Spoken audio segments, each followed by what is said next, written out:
Hello and welcome to another Signal House messaging webinar. My name is Will Craig. I'm a co-founder of Signal House. Signal House is a messaging provider that specializes in connectivity for CRMs, but we can power any system that sends a message from an application to a person. So today, we're going to be digging into the exciting world of maximizing 10DLC A2P campaign throughput. So we'll be defining all those components. What does 10DLC mean? What's A2P mean? What is a campaign? And most importantly, what is throughput? We'll cover all of those things as a little bit of a background, and then we will dig deeper into the topic. So I'm just going to wait about 30 seconds here for people to join. And I'm seeing a lot of people joining already. It's good to see you, Peter and Natalie. So always good to see fresh faces. So be sure to wave in the chat. I always do appreciate that. It's good to see everyone in the chat, and we're glad that we can help people here at Signal House. And so that's really our main goal, is to make this ecosystem that we are in a little bit more equitable and have a little bit more support for the individuals that are part of the messaging ecosystem. Because without the messaging ecosystem, I wouldn't be here. And so I want as many people to enjoy it as are able to, so as possible. Okay, so let's go ahead and dig in. So today's topic is maximizing 10DLC A2P throughput. So before we can really dig too deep into that, let's first define 10DLC and A2P. So 10DLC is 10-digit long code. So this is essentially a phone number. It's one that you're very, very accustomed to, where the first 3 digits are an area code, the representative of a specific location within the United States. So if I were to get a 10DLC, I would get it with a 614 area code because we are headquartered here in the gorgeous and cold and snowy and gray Columbus, Ohio. So that's a 10DLC. What's A2P? A2P is application to person. So the acronym for that is A, the number 2, and then a P. And so that means application to person. All that means is that you are able to send a SMS message from a piece of software to a handset that is just a normal phone. I was trying to find mine. I don't know where it is. But just normal phone that you and I would have. That is your A2P messaging. So what about brands and campaigns? So how does a 10DLC get set up for A2P traffic? So basically what happens if you're a company and you want to send an A2P message, what you would do is you would register a brand. A brand is going to be your company information. It's going to match up your EIN to your legal company name in a government database. And then you're going to register your campaign, which is a messaging use case. So this is what the messaging is actually going to be used for, whether that's customer care, marketing, account notifications, alerts, whatever the case may be. That is going to be your use case. And so we talk about all that, but you can't send an unlimited number of messages in general, and you also can't send an unlimited number of messages at once. There is this concept of throughput. So it's this concept of how many messages can you send both per second and how many can you send each day. And this is going to be defined on a carrier-specific level. So we're going to be digging into the 3 main carriers, talking about the throughput limits, and then we're going to be digging into a little bit more of how you can optimize your messaging to get the most out of the throughput that you have. So first, let's dig into throughput a little bit more. So like I said, throughput is the number of messages. In the messaging ecosystem, though, we call this segments. So the number of segments you're able to send, I said per second, but generally it's shown as per minute or daily, depending on the carrier. And so T-Mobile is going to be the first carrier we're talking about. They have a daily segment limit. So they have the total amount of segments you can send in a day is what they publish. Whereas AT&T is per minute. So it's how many segments you can send per minute. Verizon, on the other hand, total secret. So if you work at Verizon and go ahead and call me up. That would be awesome for me to learn that, but it's not published anywhere. And so it's a little bit of an unknown is what the Verizon throughput really actually is. But in general, it's not going to be stricter than what AT&T and T-Mobile are. And so if you have enough T-Mobile, if you have enough AT&T, you'll be good on the Verizon side. And so before we get any further, I've introduced a new concept today, and that is segments. So what is a segment? So in general, a segment is a unit of data. And the reason why we need to have this and why we measure messages in this is because I think, as we can all attest to, anyone who's been in a group chat with a friend who is either particularly chatty or another one who is not chatty at all, there are differences between how much actual data, how many how large from a file size, if you want to call it that perspective, each text message actually is. Because you might have that friend that's going to be sending 9 paragraphs when you ask them how their day is, and you're going to have the other one that says, fine, just in one message. Now, the one that's going to be 9 paragraphs, that's going to take us significantly more data to actually get it to the destination, get it to the handset, whereas the one word fine, that's going to get there pretty seriously quickly. And so in general, the way that this is measured is that we don't measure it by unit of data like kilobit or whatever's smaller than kilobit or something like that. We measure it in the number of segments. So 160 characters are one segment.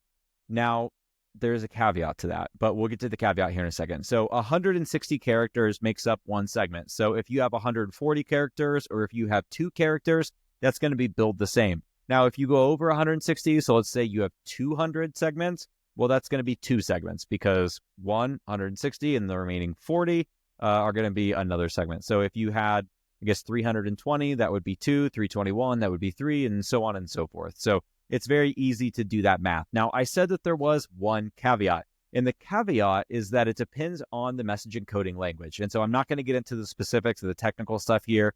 It's not that cool or exciting. What you need to know is if you're using a special character like a tilde or an emoji, something like that, it will encode the message differently, and you will only have 70 characters per segment. So if you send out a 152 character message and it has an emoji in it, you might be pretty surprised to learn that it's 3 segments versus 1 segment. And so it's just because, it's over 140, which would be 2 segments on the special kind of encoding when there's a special character versus not being 160 characters. And so it's just a little inside baseball. It's just something to be aware of. So when someone says you can send this many messages per day, they're really talking about segments, and how many segments a particular message is depends on the character length and the type of characters that you're using. So just note that in the back of your mind. That's like the only thing that you need to know about segments. I just wanted to cover that. We haven't covered it yet. And so I wanted to explain a little bit about that. So let's talk about the different types of campaigns and their throughput. So the Campaign Registry, or TCR, we've talked about this really, really in depth in other webinars. So if you don't know that much about the Campaign Registry, that is totally fine. But go check out one of those other webinars. We'll give a super high level overview here. The Campaign Registry is just this independent organization. They're a company that oversees the 10DLC registration process.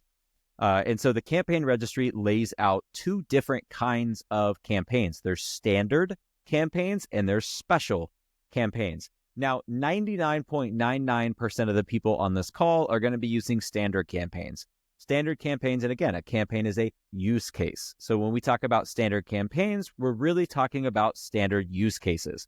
So this is something like customer care, marketing, account notifications, those types of things. When you get into special use cases, you're talking about things like public alerts and things of that nature that are really, really specific and specialized, and they have different throughput. Like if it's a public alert for like the police or fire department or whatever the case may be, they're obviously going to give them unlimited throughput. You don't want someone not to get the message that there's a tornado barreling down on their house because you ran out of messaging throughput. That wouldn't be very good. So there are special use cases. We're not going to focus on them a ton today. We're going to be digging a lot into the standard use cases. So let's first focus on standard campaigns. So for a standard campaign, the throughput that you're going to get as a baseline is going to be 2,000 total messages for T-Mobile per day and 240 messages for AT&T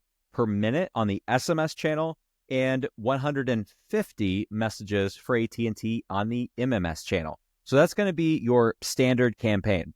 Now, there is one other type of campaign within this standard use case, and that's a standard low volume campaign. And there's a key difference between the standard campaign and the standard low volume campaign. And that is that for the standard low volume campaign, still 2,000 T-Mobile messages per day, but instead of 150 on the MMS channel for AT&T and 240 on the SMS channel, instead of that, it's going to be 75 messages per minute on the SMS channel for AT&T and 50 MMS messages per minute with AT&T. So that's going to be the big difference between your standard and your standard LV mixed or your standard low volume. And so I know that these terms are frankly insanely confusing as far as standard, low volume, and everything else. But I promise you, this is the terminology. I'm trying to make it as simple as I can. So one more time, a normal standard campaign, there's two types. There is the normal standard, which is going to be 2,000 per day on Mobile, 240 per minute SMS AT&T, 150 per minute MMS AT&T. Now, if you go low volume, it's 2,000 for T-Mobile, so that does not change, but it's 75 per minute SMS AT&T, 50 per minute MMS AT&T. And there's a maximum on the low volume of 6,000 messages per day.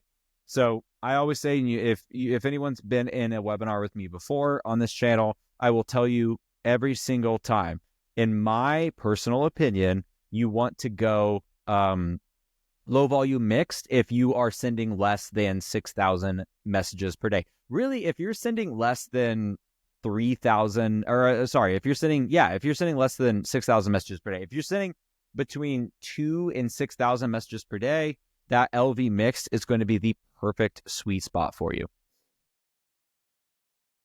So let's talk a little bit about maximizing the throughput that we have. So we're going to be splitting this into two parts. The first part is going to be maximizing the upstream and kind of back-end flow. So this is going to be a little bit more technical, a little bit more administrative, talking about specifically what you need to do to make sure that your messaging has the highest throughput possible. Then we're going to talk a little bit about part two, which is getting the most out of your throughput. So this is more message-specific ROI, making sure that your messages are actually working for your bottom line. So let's jump into part one. So on part one, we're going to talk about the best campaign for your use case first. So you have to make sure that the campaign that you're choosing is actually going to be the appropriate one for your use case. Maximizing your throughput does not just mean getting as much throughput as possible. If you're not going to use that additional throughput, if you were to go for a standard campaign versus a standard low volume campaign, so you're going standard instead of standard low volume, there's a cost difference there. It's $8.50 per month on a recurring charge for a standard campaign. Now, if you're not going to ever eclipse that 6,000 segments per day, then you're wasting that $8.50 that every single month on additional kind of SMS related charges that you don't need to be spending. And so it's not just about getting the most throughput, it's about maximizing the throughput that you actually have. So let's go to a little cheat sheet. If you are messaging, and so I say, 2,000 segments, I say between 2,000 segments and 6,000, you want to be on low volume and everything else. Let me give you a cheat sheet. The cheat sheet is if you are messaging less than 100 new people every business day, you should use low volume mix. This will save you money. It's going to be $1.50 per month, $8.50 less than a standard campaign. Go low volume mixed. The only time I would go against that if you are messaging 100 new people per day is if you need to message all 100 of those people at the exact same time. So if that AT&T per minute throughput is not going to be sufficient for you, then you would want to go standard. So I'm thinking something like a sweepstakes. So if you are sending a link out for a sweepstakes, then you probably would want to make sure that you have that higher per second throughput on a standard campaign versus the standard low volume campaign. Otherwise, get the low volume campaign. It's going to do you better in every situation. If you're messaging more than 100 new people per day, it comes down to how frequently you're communicating with them. So yes, just because you're messaging, 150 new people per day doesn't necessarily mean that you need a standard campaign. The standard low volume mix campaign may still be the right campaign for you. So how do you tell? So if you're doing a notification like thanks for signing up, so if it's a one-off message, it's not something that's going to be conversational or that people are going to respond to, then you really don't need standard, because each of those new users that you're adding, it's going to be a single message or maybe one or two messages, and that's not going to add up over time to a volume that eclipses your daily segment allotment. Now, if you are doing conversational messaging and you can buffer in 4 to 5 to 6 to maybe even 10 or 20 on outlier contacts that you're adding each day, then that low volume is probably not going to be the best thing for you. That standard campaign is going to be the best thing for you. Now, another thing to consider is what type of messaging are you actually sending? So if you want to or need to serve multiple use cases, so you're in a small business where this phone number is going to be the main number that you do absolutely everything with. So you're going to be doing customer care with that number, customer support. You're going to be doing marketing. You're going to be giving people notifications. You're going to be giving them whatever the case may be. If that number is going to serve multiple purposes, then you need to do a mixed use campaign. Now, there's two different kinds of mixed use. One is low volume and one is standard. So again, if you're in that bucket where it's conversational and you're sending or you're adding more than 100 new people per day, you're going to want to go standard for sure. And you're going to want to go standard mixed, and you're going to want to register each different use case as its own particular use case within that campaign. Marketing, customer care, notifications, etc., all need to be within that bucket. Now, if it's not conversational, I would go low volume mixed. So marketing, customer care. The only time I would get a dedicated use case, in my opinion, is if you know for a fact that that phone number is only going to do that use case. And the reason is because of a concept called drift content that we did a massive dive into on our last webinar. So go and check that out. In general, if you sign up for customer care messaging and it drifts into marketing messaging, you could get filtered or even shut off. And so that's what I'm trying to help you be aware of. And that's what I'm trying to help you avoid. Because again, your throughput doesn't necessarily matter. You could have all the throughput in the world, but if you get shut down, then it's not maximizing it. So another thing that is super, super important when it comes to maximizing your throughput is minimizing queuing. And so this is going to be a very similar thing to what we've been talking about before, but it's maximizing how many messages you can send by minimizing the queuing that your upstream provider is going to do. And so here's a question for you to ask your aggregator. And so every webinar, I always got to give you homework of what questions do you have to ask your aggregator. So the ask your aggregator question of the day is, what rate limit do you have for APIs? And so what I mean by that is that how many API calls per second am I going to be able to do? Now, take that in, review how many messages you're sending. And if that math doesn't line up, meaning if you are limited to 10 API calls per second, so 600 per minute, and you need to send 5,000 messages per minute for the first couple hours, or for the first 10 minutes of the day, then that throughput's not going to be enough for you. Your messages are going to be queuing, and your end users are not going to get the messages as quickly as you want them to get it. And this is something that aggregators don't talk about. They don't post, this is how many API calls you can do per second. Something that you have to actually ask. And if you ask, they will tell you. And they may or may not be flexible on whether or not you can increase that. So I've worked with providers in the past that have been super gracious and wonderful about increasing that API, how many API calls you can do per second. I've also had others say, absolutely not, this is a hard limit. And so if you're a reseller out there and you're going to be reselling your messaging to a lot of different individuals that are then going to be sending out traffic, this could severely dampen how many messages you're able to send. So the gold standard that you should always be looking out for as an individual who already has a messaging provider or that is looking for a new messaging provider is that the API limits match the carrier limits for that campaign. So if you have a standard campaign and you are able to send out 240 SMS messages to AT&T per minute, you want to be able to send out that amount of traffic. You don't want that to be throttled any more than what the carriers are already throttling you. You can also do one other thing to increase your throughput, and that is to go through additional vetting. So to go through specifically standard vetting. Standard vetting is only applicable for standard campaigns. That is the one caveat, is that your low volume campaigns, that throughput that we talked about, we're able to send the 50 MMS messages per minute, 75 per minute on AT&T of SMS, and 2,000 segments per day on T-Mobile. That is it for a low volume mixed campaign. There's no way for you to increase that throughput anymore. Now, there is a process if you have a standard campaign to increase your throughput. It's called additional vetting. and it goes through, like the name would suggest, an additional vetting process with an outside vendor that does vetting.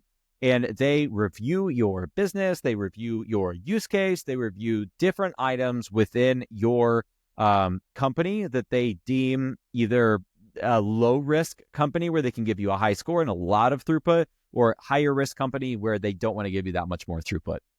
And so you can I do want to make a note here. You can create a new campaign if you need a standard campaign, and you can transfer that traffic from your low volume mix campaign over to that standard campaign. So this is a way around it. If you got a standard campaign and you're thinking right now, oh my gosh, Will, I have a standard campaign or I have a low volume campaign and I need more throughput. You're telling me that I'm going to have to get a new campaign. I'm going to have to get all new phone numbers and everything. That is not the case. You do not have to get new phone numbers if you go from a low volume to a standard campaign, which is great. You can create that new campaign. You can transfer that traffic over. Your messaging aggregator should help you transfer that traffic over, and it'll be very simple and seamless. So I recommend this a lot more than I would recommend just getting a standard campaign just in case. And the reason for that is because the price difference. One is a $10 monthly charge and one is a $1.50 monthly charge. Like we talked about, it's an $8.50 difference, or an $8.50 delta. And so if you have that LV mix campaign for 2 months, you're essentially paying that there's no difference there.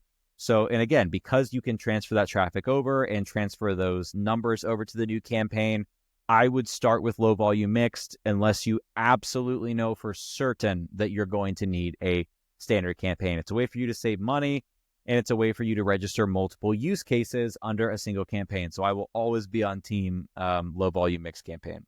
So let's talk a little bit about the vetting process. So when you submit an additional vetting request, there's outside companies, either Aegis, AEGIS, or WMC Global, that will be reviewing your submission. If you are a CSP and you're doing this on TCR, you actually get to choose which one that you want to send it to. I don't personally have a preference. I generally think that Aegis is a little bit quicker. WMC Global usually takes a little bit more time, but in general, they both do a pretty good job. And I know the guys over at both of those companies, Ian and over at WMC Global and John over at Aegis, they are phenomenal. They both work really hard for this industry. And so there's not really one that I would recommend over the other. Now, if you're submitting this as a reseller through your messaging provider, you're going to get whoever they partner with unless they also choose back and forth. So I really genuinely wouldn't sweat it too much. What they're reviewing, the thing that they care about the most, the two main things: how old is your company and how many employees do you have? So the more employees you have and the older your company is, you're going to get a higher score. Now, there are other items that do impact the score as well. Better Business Bureau information as far as whether or not anyone has filed complaints against you, ongoing lawsuits, any TCPA suits, or anything related to texting and messaging. So FCC violation, whatever the case may be. So there are different things that they look into, but in general, the things that have the highest weight are going to be the age of the business and how many employees that you have, which is why I recommend doing it every 6 months to a year if you're a growing company, because you can probably get a higher score. And as we will dig into here in a second, higher scores matter. So in general, you get a score from 1 to 100. So 1 being, bad, and 100 being phenomenal. And so we have a really excellent article over on signalhouse.io where we dig into campaign use cases and throughput, and I will link that in the notes here at the bottom on YouTube. But what you need to know is that if you have a score between 1 and 24, nothing is going to change. So if you go do additional vetting and you get a score of 20, nothing is going to change for you. Now, if you get a score between 25 and 49, you will see your T-Mobile segments increase. So your AT&T segments will not increase, but your T-Mobile will. It'll go from 2,000 a day to 10,000 a day. If you get a score of between 50 and 74, your AT&T throughput is also going to increase, and it's going to increase pretty dramatically. So it's going to 10x, and your T-Mobile is going to increase by pretty substantial amount as well. So between 50 and 74, you are looking at 40,000 T-Mobile segments per day. You're looking at 2,400 SMS segments per minute with AT&T, and 1,200 per minute on the MMS channel for AT&T. Now, here's where it gets really crazy. If you get between a 75 and a 100, you get 200,000 messages per day with T-Mobile. You get 4,500 per minute on the SMS channel with AT&T, and you get 2,400 on the MMS channel with AT&T. So again, I recommend always doing this. It only costs $40. It's a pass-through fee. If your aggregator charges you more than $40 to do this, by the way, I would tell them that you're not paying that because it's a $40 charge. It should be a pass-through fee. And so it should be a one-time $40 charge as a pass-through fee, and you can get that score. And because of the ROI inherent to SMS messaging, if you have the ability to reach more of an audience, so if you can increase your audience, then you need to increase your score. So every, again, 3 to 6 months, if you're a growing company, obviously if you're growing quicker, 3 months, if you're growing less quickly, 6 months, get your score. That score is going to continue to improve. You're going to continue to unlock higher messaging throughput, which can, again, increase the reach of your business. Okay, so now let's transition into the second part. So this is maximizing the ROI of your messaging, because messaging throughput maximization is not just maximizing how many messages you can send out, it's what you're actually doing with those messages. And so this is where I like to get really down in the weeds, put my marketing hat on, and I like to really show you guys what I think makes a good message, both on, again, the SMS channel and the MMS channel. So the first thing you're going to want to do is craft messages that are personalized, and they're designed to drive action or a response. So action, if it is one-way messaging or it's not inherently conversational, and a response if it is two-way messaging. You never want to have a message that sends out to where when the end user reads it, that's it. They just read it. They read it and then they exit out of it or they delete it, whatever the case may be. It doesn't elicit a response. It doesn't cause them to do an action. That is the number one thing that I would avoid with your SMS messages or your MMS messages. Whatever you're doing for that outreach, you need to make sure that it drives an action. And the second thing is know your audience and speak to your audience. Tell your audience what they want to hear and do it in a way that they want to see it. So your audience wants personalized messaging. They want to feel like they're talking to a real human being. And I know this and you know this because we ourselves are consumers. And so put yourself in your own shoes when you get a marketing text message. Which ones are the ones that blow you away? Which were the ones that you don't really care about, that aren't memorable? The thing that is the best thing that you can possibly do, I read this somewhere, is that when you are creating a marketing campaign, you want it to be remarkable. And not remarkable in this hyperbole standpoint where it's the best thing that's ever happened. The definition of remarkable is something that people remark to others about. The number one goal of your messaging outreach is that someone gets it and they have to tell someone about it. It might be offhand, it's not going to be the center of the conversation, but they tell someone, hey, I got this really interesting marketing outreach from Signal House. It was really impactful. It spoke directly to me. It was really funny. Check out this gift that they sent. It's super hilarious. I can't believe a company's marketing like this. That's the goal.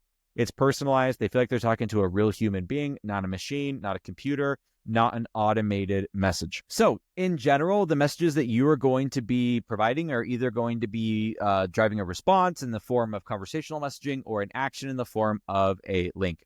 And so if it's a link, you want the copy surrounding that link to be actionable. You want it to be representative of what you're actually doing, of who you are as a company. You want to actually speak to that use case. So you want the copy and rich media, GIFs, images, etc. And you do want to use these, but you want them to complement the message. You want to fit what you're saying and have that be applicable to the user. So if you're telling them to buy your new product and the new product is a lawnmower, do a GIF of someone like behind a mower going all erratic and crazy and everything and say, hey, check out our new lawnmower. This is amazing.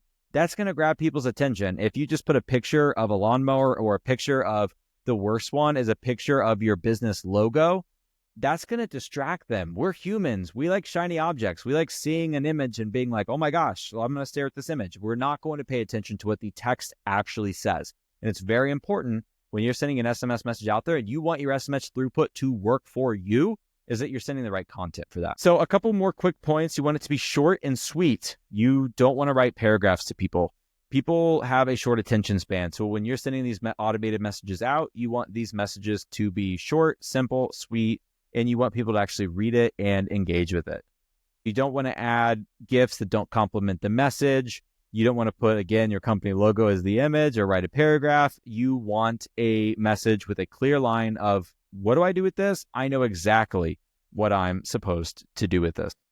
So, okay, we dug through a lot of information on maximizing throughput on the back end. So making sure that your campaigns are set up to where you can have success as a user. And then we've also talked about maximizing throughput on providing value in your messages so that people actually buy what you are selling. So they sign up for your service, or so that they buy the product that you're actually selling to them. And so, as always, we are going to now turn it over to our audience Q&A, where we will dig into the burning questions that you all have. So it looks like the first question here, Dan, that's a really good question. How do I know what my campaign throughput is? It's a really good question, Dan. And so there's really two ways to know what your campaign throughput is. If you are a campaign service provider or a CSP that has access to the Campaign Registry or TCR, you're going to want to look in your TCR account. For each campaign, it will tell you exactly what the throughput is, and it will let you go through additional vetting on the brand side if it is a standard campaign. Remember, it has to be a standard campaign to go through additional vetting, but all of that is available on TCR as a CSP. But if you're not a CSP, your messaging aggregator will have this information. Now, they may provide this information to you on the front end so that you can visually see what the campaign throughput is, or you can just ask them. Ask them, how many messages per second do I get on this? How many messages per day do I get to each carrier? And again, the question of the day that you should ask your aggregator, what is my API throughput limit? Are you throttling me more than what the carriers allow me to send? And if they are, big red flag. Okay, Stephanie with another good question. How can I improve my vetting score? How often should I attempt to get a new one? So Stephanie, really good question. So you can improve your vetting score through time. Time is going to be the number one thing that is going to improve that score, because the number one factor they're looking at is how old your company is. A very, very slight number two is how many employees your company has. They want to look at established brands. So the older your company gets, the higher your score is going to get. And the more employees that you hire, the higher your score is going to get. And so you obviously need to avoid things like lawsuits, avoid things like FCC violations, but I don't think that just SMS throughput is the main reason why you're going to want to avoid those things. In general, the way that you're going to improve your score the most, or have the most impact on your score, is just waiting. It's just going to be time. And as far as how often you should attempt to get a new score, every 6 months, every 12 months at the most. But I would do it every 6 months because you never know. The reason I say that is because they're in tiers, right? So 1 to 24 is nothing. And then 25 to 49 is going to be T-Mobile improvements, etc. So when you're on the bubble of one of those, especially, a couple more points in your score is going to make a tremendous difference to your throughput. So again, 6 months to a year is how frequently. All right, Jason says, is there a daily maximum for AT&T? And so it's a good question, because we talked about a T-Mobile daily maximum. Remember, it's 2,000 on a standard campaign.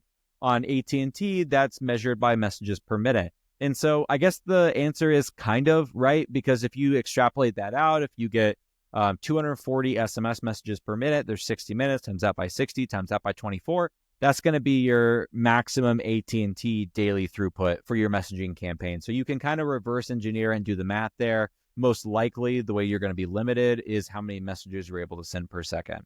And in general, if you have a good aggregator, that aggregator is going to help you queue those messages out to where if you send 1,000 messages, and let's say all of them just happen to be to AT&T, that it's spread out to where those messages still allowed to go out. It just takes a little bit extra time because of the throughput that you have. Okay, Jennifer, really good question. How do I know if my aggregator is throttling my messaging below my campaign throughput? Well, Jennifer, that's a really good question. So we talked a lot in this webinar about making sure that you ask your aggregator what those throughputs actually are in the API level. Now, how do you know? It's difficult. So you certainly could know just by looking at your metrics and your analytics. So you can queue a message out and look in your logs. So your messaging provider should provide you with messaging logs that shows you the exact time down to the millisecond that those messages were actually sent. And they should also show you that process of created, queuing the message, sending the message, and the message is ultimately being delivered. They should show you all the time breakdowns there. And if that queue that your message sits in is anything longer than a couple milliseconds, like if you're looking at queuing times of seconds or queuing times of minutes in that breakdown, then you know for a fact that you're being queued.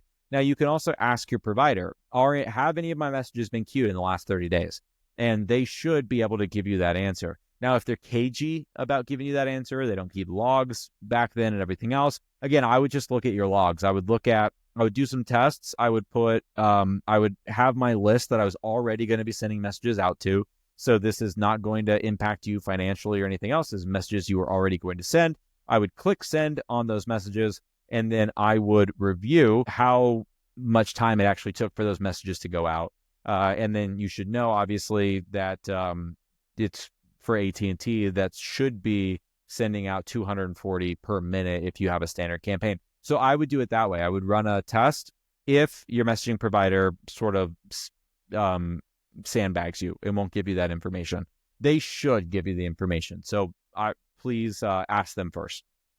Christine says, I am a local florist and just really want to send out thank yous and seasonal marketing messages. What campaign should I use? Really good question, Kristen. Also, love that you're a small business. We appreciate that so much. I actually ordered my wife flowers last week from a local shop, and I know how important that business is. So thank you so much, Christine. Now, as far as your marketing messages and your thank yous, I would do low volume mixed, and then I would do a customer care and a marketing use case on that low volume mixed. And so now I say that, now go through what we talked about earlier and kind of ask yourself the same questions. Are you sending out more than 100 new contact messages per day? So are you adding more than 100 new people to your database and then messaging them? If you are, is that transactional messaging? So you're really just kind of giving them notifications, or is it more conversational? So I know that you're saying you do thank yous and marketing messages. Do those often turn conversational, or do they, or are they mostly just kind of one-way communication? So if it's one-way communication, if you're not doing more than 100 new contacts per day, and again, not sending over that 6,000 per day limit, go low volume. If you are, then yes, I would go standard, but I would definitely do mixed, because you have a mixed use case. You have thank yous, which are kind of customer support, and you have marketing, which of course is marketing. Okay, Mason, and we have a few more questions here to go through today, so we will make sure that we get through every single one that we have in the chat. Mason says, is there any way for me to know if someone clicked on the link I'm providing in my outreach? So Mason, the answer is yes, you absolutely can. So you can use what's called a verified link shortener. There's a couple different reasons why you would actually want to do this. So the first reason is that it's going to be shorter. It's less characters. So you're using less segments when you're sending that out, which will save you money over time. And the second reason is that a lot of carriers just really don't like random links. They will filter those links out and they will determine those links as spam. The one important thing to note, though, is you cannot use a bit.ly link. So those bit.ly, those will get filtered out 100% of the time. Bit.ly links just will not work. Do a verified link shortener. Our company, Signal House, has our own verified link shortener that you can turn on within your account. So every link you send out is shortened. And then you also see click-throughs on your Signal House analytics. So we show all that data to you, so you have it. But other providers generally also will have a verified link shortener. Ask them if it's important to you and if you're sending out a lot of links, because it can be insanely valuable, especially on the SMS channel, to know what your open rates are. And yes, they could open the message and not necessarily click on the link, but you at least know when someone shows the intent to click on a link. And sometimes that's all that matters. All right, Jerry, my score was really low for standard vetting. How can I improve this or know what the issue was? So as far as improving it, it's really going to be time. It's going to be letting your organization continue to grow and become more established. Time and the number of people at your company are the number one factors that they're reviewing when they review your score. If you're a brand new organization, that absolutely can be the reason why. Now, there can be other reasons, though. I've seen pretty established organizations not pass, and the reason was because they might have gone through an acquisition or a couple different acquisitions, and there was a little bit of confusion in the government databases that they're pinging and comparing to as to whether or not those details actually matched up with what was in the database. So if you have the address typed in wrong, if you have the EIN doesn't perfectly match and things of that nature, you will get a lower score. I've seen scores of like 15 or 19 because of a wrong address. We changed the address and then it went to like 68 or something like that. So unlocking a substantial more throughput. So yeah, the way that you know is if you have access to TCR as a CSP, so the Campaign Registry as a campaign service provider, you can look at your score and it can tell you the reason why you got the score that you did. You can also appeal that and provide additional evidence. So in the case where you provided the wrong address, you could provide an updated address or documentation showing that address on a legal document. So something like an SS4, W9, etc., and just show that those things are the same, and your score will go higher. Now, if you're not a CSP, so if you don't have access to TCR directly, you should be able to do that through your messaging provider's platform. So in their platform, they should have some kind of a front end. We do, that shows you what your score is, why you got that score, and give you the ability to appeal directly from within your account. If you don't immediately see this or you don't know how to find it, just ask your aggregator. Say, I want to appeal this score. I want to know what score I got. I want to apply for vetting. How do I do all of these individual things? And where's that visibility to me as the customer? So they should be able to provide you that, but I know that we do, for example. All right, so Annette says, what is a good cadence for delivering messages? Is daily too much? I'm wondering if I don't need as much throughput as I thought. Annette, this totally depends on your business and the industry that you are in. If you're a salesperson that is super high volume sales, so you have a lot of leads that you reach out to, then you're definitely going to need that throughput. If you're just doing marketing drips and marketing cadences, you have to ask yourself, as a consumer of your own product, how frequently would I want to actually know about this? Do I want to know about it every single day? Do I want to know about it 3 times a week? What time of day am I most receptive to getting those messages? Just ask yourself that. So that will help you inform a lot about how you should do that. Okay, a couple more questions here. Halsey says, I need my messages to be delivered very quickly. I'm in a competitive industry. Would standard vetting be a way to ensure they do? So it depends, Halsey. So it's a really good question. It depends on how many messages you are sending per minute. So if you are sending between 100 and 200 messages per minute, so 0 to 200 messages per minute, then you could totally survive off of a standard campaign. So just a standard mixed customer care or a dedicated use case standard campaign. Now, if you have 1,000 contacts that you need to all send a message to really closely at the same time, let's say it's a competitive sales cycle and that sales cycle renews at a predefined time, then I would certainly go for a standard campaign. And I would go through getting additional vetting to make sure that you're able to send out that full 1,000 messages in 1 minute. So if you can get your score really above a 50 with AT&T, you're going to be able to send out a tremendous amount of messages per minute. And that's going to help you make sure that you're able to communicate with all those individuals. All right, so Baxter says, my provider was throttling my messages and wouldn't increase how many I could send. Do you know a provider that doesn't cap your limits? So Baxter, it's a really good question. I know a lot of providers that don't, but I will tell you, I know for a fact that Signal House does not. So we will cap it at whatever the carriers say. So if you have 100,000 messages per minute, which you're not going to, but if you did, then we would cap it at 100,000 per minute. And so we believe that your throughput should be your throughput. Now, I know that there are other companies that do this as well. Their practices can change, so I don't want to yell them out. I know that ours will not, but I would ask. So ask whatever provider you're working with, make them show you their documentation that says that they cap it at a certain point or they don't cap it at all. All right, and the final question we have today is, how much should I worry about drift content? Is my campaign actually going to get shut down if I recommend one of my products just once on a customer care campaign?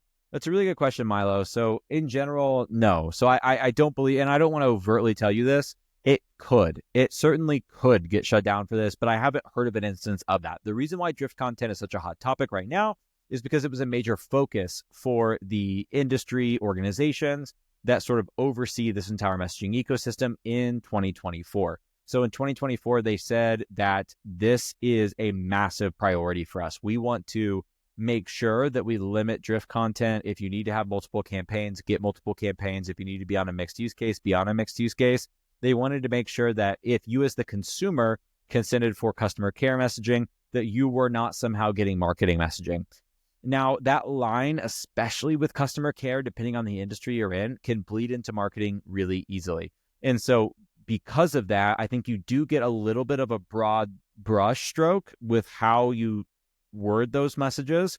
And I think that they are a little bit more lenient on it than they otherwise could be.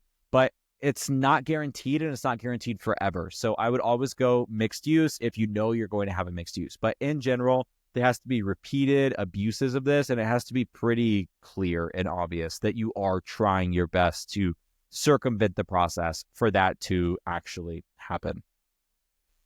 Okay, those were all the questions we had today, and we got through the content a little bit quicker than we normally do.